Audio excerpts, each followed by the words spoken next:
From a like cash flow management standpoint or budgeting or like money in, money out, tell us how it works. Like, how does it work in your household, in your purse, in your wallet? Like, how do you think about money in, money out? Okay, so get paid twice a month. So every 2 weeks I get a paycheck, and most deductibles are immediately taken out. So the best, if someone says, how do you do it? Automation. Mm-hmm.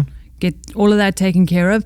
And then I run a pretty strict budget on, whether it's food, utilities, travel, fun, health, beauty. I have buckets for everything and try and play within that. Every month is different. And I know I have an idea that I need to do that, but I don't necessarily stick to it. And when I'm frugal, I'm extremely frugal. But I'm also extremely lavish. I'm like, Tan, let's go get a chateau in Cape Town for our buddy moon. Like, I'm unwell. I live a life here, but I'm actually, in reality, trying to budget down here. So you have a big income. So do you feel like there's excess cash flow on a paycheck to paycheck cycle or on a month to month cycle, or do you feel super tight and super strapped? Tight. What do you spend? So where's your money go? Well, you get after everything's taken out, I've got $2,600 left. Hold on. When you say after everything's taken out, so that means you're talking about after your taxes and automated savings and all the money goes. Yeah. There's $2,600 left every pay cycle. Every 2 weeks. So that's about $5,000 a month, right? Yeah. So I'm thinking through this. All right, $5,000 a month. I don't do public math, but 12 months in a year, $60,000 a year that you have to spend. Your gross income is nearly $200,000. That means $140,000 is going somewhere else. Where's that $140,000 going? Saving, I think. Saving. So 140. We got some taxes, right? But it sounds like if you're saving all the additional amount of that money, it sounds. Where do you think your savings rate is? How much do you think you save? More than the 25%. More than the 25%. Out of curiosity, how much more than the 25%? 29, 30. 29, 30%. Okay, that's a great guess. We've actually calculated the math. We know where it is. Okay. In the way, Megan, you manage your money is, I want to make sure I got this right, and Bo can get into the details on it. Your 401k, we found some very peculiar things going on in your 401k. And we were like, what? Surely this has to be a typo or misprint, because we saw like a big after-tax account. I know. And we were like, well, typically, this is first of all, kudos to your employer for having after taxes even an option, because most employers don't even have that. Now, what that does is it sets up what's called mega backdoor Roth conversion opportunities. I see your eyes light up because you're like, I don't even know what that is. But yet you have this huge bucket of what's called after-tax savings, and Bo can get into the details of what that means. But I just want to know how we got here. Our Megan on the content team shared it, and I was like, that's how that ended up. So how did you get to this account? Literally very simple.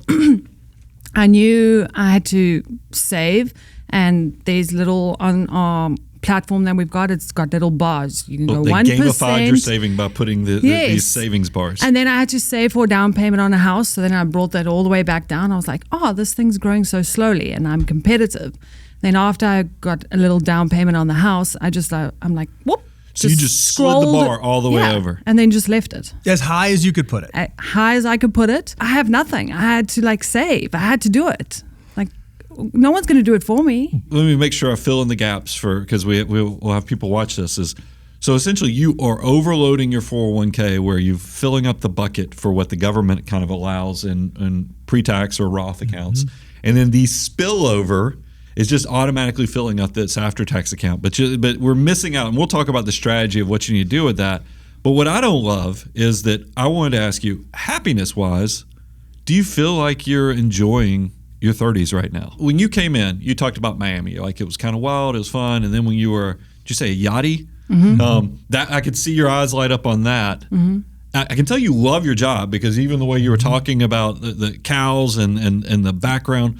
But what I can't tell is, are you feel like you're living your best life in your 30s right now, though? Yes and no. Yeah. I'm so proud of where I am. I like the person I am.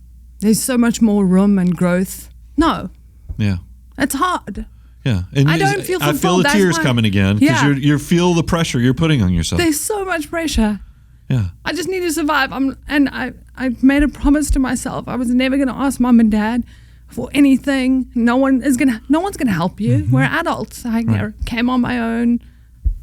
Survival mode. you're not only surviving, you're thriving. I mean, you really are, and we're going to show you these numbers.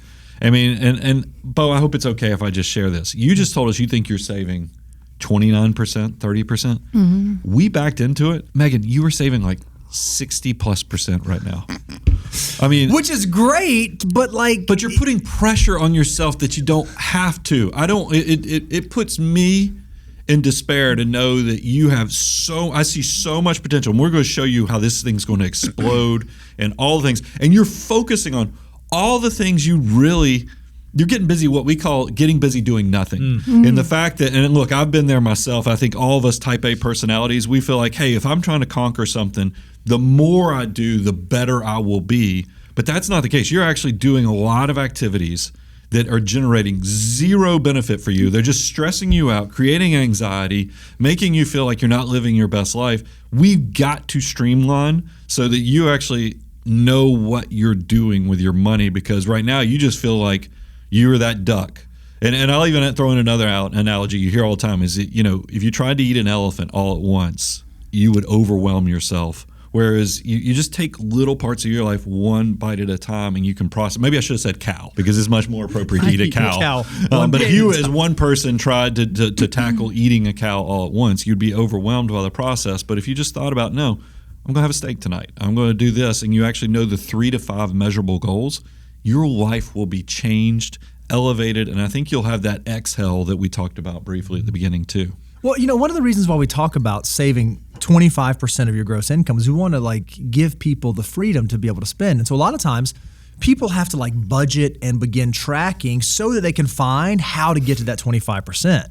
You're kind of on this other wild end of the spectrum where you said, hey, I budget and I track and I have all this stuff. And we can talk about your cash flow, but saving is not an issue for you. You're saving 60% of your gross income every single pay cycle or every single month or every single year. And so one of the things that I would hope we could figure out is, okay, well, how much should you be saving?